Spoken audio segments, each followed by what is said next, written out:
I've been quite curious about the Astrobots for quite some time. They're very cool, super articulated 1/12 scale robot figures, and the one that I really wanted was Apollo. It just has my vibe. It has a skull head. It's blue and orange. It just looks really cool. And I went to the toy department in Fairfield, Ohio. It's the place I feel like I get all of my toys. And I saw they had a different Astrobot, and I picked it up, and I'm like, that looks pretty good. I wish they had the blue and orange one with the skull head, though. I looked behind it, and yeah, the blue and orange one with the skull head. And they had a good price on it, too, which was very nice. This is a robotic space colonization force. Colonization, rough. Yeah, back here, there's a bio and everything created by Aaron Thomas. Photography by Chun and Hard to Return. Interesting. The Astrobots are highly sophisticated machines tasked with the search for a new home for mankind. They are built to weather the toughest alien environments as their missions take them to the farthest reaches of known space. But one lone Astrobot, designated Apollo, has stumbled upon a mystery that will change its existence forever. All right, let's go ahead and open this up. Just kidding. I've already opened it. Yeah, I couldn't wait. This is sick. This is so cool. So, I mean, number one, just look at it. Just look at this. This is a super cool robot figure. It's got some really cool proportions. I love how long the arms are. I like the stubbier legs. And the articulation and posability on this is just insane. It's insane. So insane, in fact, I ain't even gonna wait. I just need to show you how much this guy can move. So the head is like on a series of ball joints and everything. So it can move down, it can move up, actually quite a bit because it has a hinge in there as well, I'm pretty sure. And if you press down on it, might be kind of hard to see with my studio lights, but there actually is a light in there if you push down on it. So that's really cool. What else can he do? His shoulders are like on these pull-out ball joints. So you can like get some nice shrugging motion, some, butterfly action. And then the shoulder on top of that is on a hinge and a swivel. So you can get the arms pretty much all the way out. These little bits as well you can move if you so wish. That's impressive. Bicep swivel, double jointed elbow, moves in pretty great. These hands are the most impressive hands I have ever seen on an action figure ever. So they move in all of the way. They move out pretty much all of the way. The thumb is on a ball joint at the base, and then it's on another ball joint, and then it's on a hinge. And then the fingers, at first I thought they were just on these series of hinges, and you could, move them in and everything. But then you've probably noticed they can spread. You can spread the fingers. That is so crazy. So each finger is on 1, 2, 3, 4 joints on each finger. There's some action figures that have less joints in their whole body than this guy in one finger. That is wild. His torso as well is really impressive. So it has like a ball joint at the top that gets you like some tilt side to side and everything, and contributes to an ab crunch. But you have even more crunch with this hinge right here. So it can crunch pretty far forward. It can go super far back. Very impressive. The waist is also on a swivel. I might miss something. I don't even know. I might miss something. These little things can move, just like the things on the shoulders. I literally just found that out right this second. The legs swivel forward on this like Y hinge. And you may think, oh, that Y joint looks kind of bad. But trust me, it's so good for how this poses and everything. So that swivels. The legs can move out pretty good. Thigh swivel. The knees bend in all the way. Then the feet as well are pretty impressive because you get a lot of back, you get a lot of forward, which I think is super important for any action figure. The ankle tilt is very nice in both directions. And you have a toe joint. And yes, he has actual robotic toes. So, yeah, this guy's articulation is insane. So insane, in fact, I mean, you saw the thumbnail. He can stand on his hand. But, like, you can just move him and manipulate him so much. You can actually, like, impact the balance just by posing him.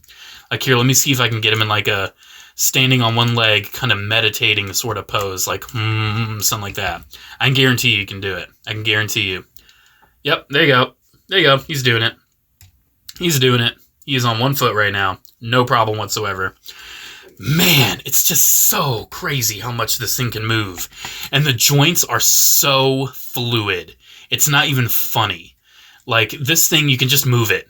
You just move it, and it does what you want it to do. Like, it takes no effort at all. Like, boom, posed. Check it out. New pose. Love it. It just is so good. It's so good. And I think the design is really cool, too. I think I've gushed enough about this poseability, but I just need to do one more crazy pose. What can I do? Can I have him standing on one hand with his feet kind of up in the air like Sebulba style? Can he do that? That's pretty wild, but I think he might be able to do that. I think he might just be able to do that. Maybe.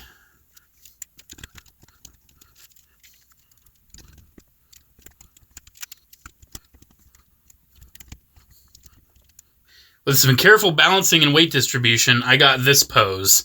And I think that's pretty impressive. The fact it can actually stay in this pose as well. And I feel like the fact you can spread the fingers actually contributes a lot to how this is possible. I think I've posed Apollo more than enough. I need to just get into some of these details, because not only is it a super fluid, super posable figure, but it also looks incredible and has so much sculpted and painted detail. So looking at the head, I love this like skull look to it. I just think the fact that it's a robotic-looking skull just looks very neat.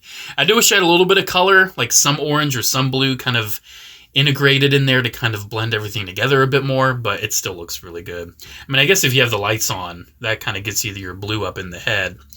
The chest looks so great with like these little turbine things right there. So much like orange line work, like so much little orange detail within the blue. You can see some nice little tampagraphs, caution right there. That's really cool. I mean, even on the back, it has a lot of very similar detail. Got little, like, caution triangles, things like that. So much, like, sculpted hinge work inside the, like, the stomach right there. Very thin stomach, but still looks really cool. Some piping painted on the arms. The hands don't really have a lot of paint, but they have a lot of, you know, sculpted detail and articulation. The legs as well. I actually really like how the legs look. 08 right there. I guess he's number 8. I don't know. Some nice orange, some nice blue. I feel like some of the finer details kind of get lost once you move down, but it still looks incredible if you ask me. This is a stunning, stunning figure in every single way. So if you're curious about scaling for this guy, I've got some comparisons for you. Here it is with a Voyager class. Good old Bludgeon, the Tarn mold. So you can see it's about a Voyager class size when it comes to Transformers. When it comes to Gundam, it's about a Master Grade size. Here it is with a Master Grade Zaku. For comparisons with more traditional 6-inch figures, here it is with a classified Cobra Commander. He is on a display base, as well as a Black Series custom Fee Scarada sent in by a fan. And lastly, here it is with a 3 3/4-inch Star Wars figure, good old Captain Killshot, and a 7-inch McFarlane figure, which is first appearance Batman. So I'm not sure if you picked up on this, but I absolutely love this thing. As a fan of robot toys, of robot action figures, Astrobots have been on my radar for years. And to finally get Apollo, the one I wanted the most, is just so satisfying. And honestly, this thing, I already had high expectations, but this thing blew my mind. It is so crazy how much you can pose this thing, how cool it looks. I feel like it can kind of blend in with so many different toy lines. Like, it's so cool. Like, this could just be like a, you know, a big Gundam or something, or it could be like a weird, you know, cybernetic transformer or whatever. It's just so creative as well. I feel like just the imagination put into this and the articulation, the paint detail, the engineering, it is truly a remarkable figure. And Astrobots are still around. They're still making new molds from time to time. I want to get the 4-armed one. That one looks sick. There's like 2 different versions of it too. These are a little bit more expensive.